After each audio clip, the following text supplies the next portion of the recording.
Bonjour tout le monde. Premièrement, j'ai l'honneur de participer à cette deuxième édition de la semaine scientifique et par la même occasion, je tiens à remercier le comité d'organisation qui veille à réussir cette conférence internationale en Water and Earth Sciences. Aujourd'hui, je vais vous présenter mon sujet de recherche qui est A Practical Multi-Objective Optimization Sectorization Method for the Water Distribution Network au Bosna Qatari et Morocco, présenté par moi-même, Khadija Faher, étudiante chercheuse à la Faculté des Sciences et Techniques Mohammedia, et ce travail est encadré par monsieur le professeur Mohamed Karim Ben Hashmi. Durant cette présentation, on va suivre le plan suivant: une introduction générale sur la sectorisation, après une revue de littérature, par la suite des résultats et des discussions, et vers la fin une petite conclusion. Comme on connaît tous, le réseau de distribution d'eau potable est une composante cruciale de l'infrastructure urbaine. Or, ces dernières années, dans la ville de Bosneka, avec une population qui dépasse 37 000 habitants, les problèmes de fuite d'eau dans les réseaux de distribution ont attiré plus d'attention. Ces fuites, généralement causées par le vieillissement du réseau de distribution, soit les systèmes de gestion et de détection des fuites défectueux, les conduites enterrées rendent la surveillance et inspection directe difficile. Généralement, le réseau de distribution d'eau potable est l'ensemble des tuyaux, accessoires, réservoirs et pompes qui ont pour fonction d'amener l'eau aux consommateurs dans des conditions sanitaires avec un débit et une pression, c'est-à-dire une quantité et une qualité suffisantes.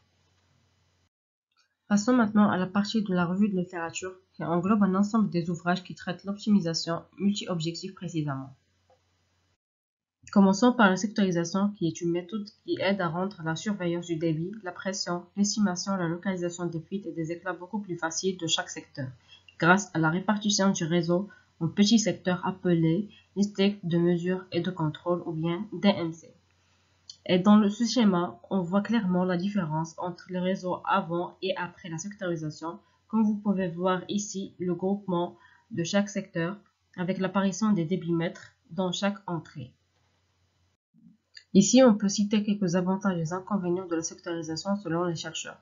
Sur le tableau suivant, on trouve que parmi les grands avantages de la sectorisation, il permet la détection des ruptures et l'identification des fuites, favorise la gestion et le contrôle, aussi le contrôle de la pression du service, la protection contre la contamination, sans oublier la réduction des coûts de maintenance et de réparation.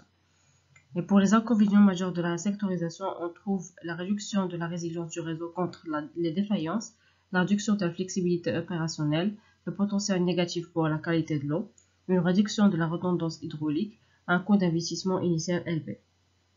La communauté scientifique s'accorde que les avantages générés par la sectorisation du réseau sont plus importants que ses inconvénients, car la gestion d'un réseau avec l'application de ces techniques a montré des résultats très satisfaisants, principalement dans la réduction des pertes par fuite. Le sectionnement du réseau est un processus heuristique contrôlant deux phases, le regroupement et l'optimisation. Dans la phase du regroupement, les DMC sont préformés sur la base de la connectivité et de la topologie du réseau.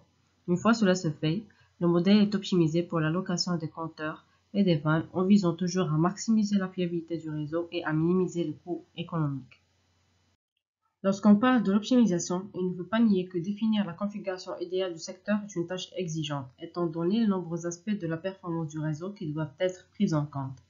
L'optimisation du nombre et d'emplacement des accessoires lors du sectionnement du réseau d'origine est extrêmement nécessaire pour minimiser les coûts et maximiser les avantages opérationnels. Il y a deux types d'optimisation.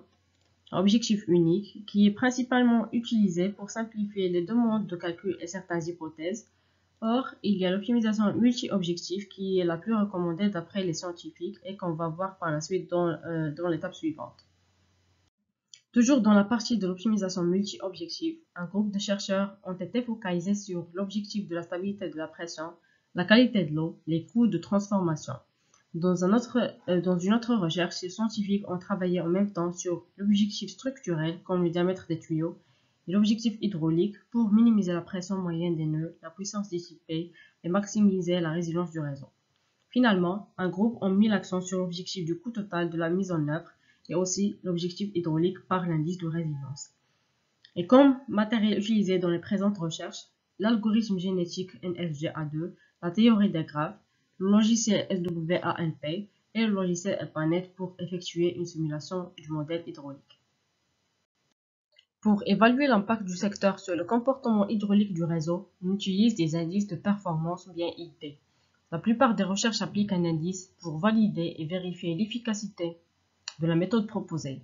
Les indices les plus utilisés sont l'indice de la résilience. La plupart des études ont souligné que l'indice de résilience n'est pas significativement affecté par le processus de sectorisation. Il y a aussi l'indice de la pression et l'indice de l'uniformité. Plus la valeur de cet indice est faible, meilleures sont les performances du système. Il existe encore l'indice de la qualité de l'eau, qui est un indicateur de grande importance. Et les études ont montré que malgré des variations significatives dans certains nœuds, le changement n'a pas été considéré comme significatif. Et finalement, il y a l'indice de la protection contre les incendies. Et les résultats ont indiqué que malgré quelques valeurs de pression négatives, la plupart des nœuds avaient une pression acceptable. Bien qu'il existe différentes approches pour l'identification des secteurs dans les réseaux de distribution d'eau, peu d'études traitent la détermination d'un nombre idéal de secteurs pour un réseau donné. En ce qui concerne la phase d'optimisation, les études manquent encore l'évaluation du comportement des pompes et des réservoirs dans les réseaux de distribution sectorisés. Et pour conclure, la technique de sectorisation, bien qu'il présente déjà des résultats extrêmement satisfaisants, présente encore un grand nombre d'inconnus et de lacunes auxquelles il faudra répondre dans les futurs travaux. Et merci pour votre attention.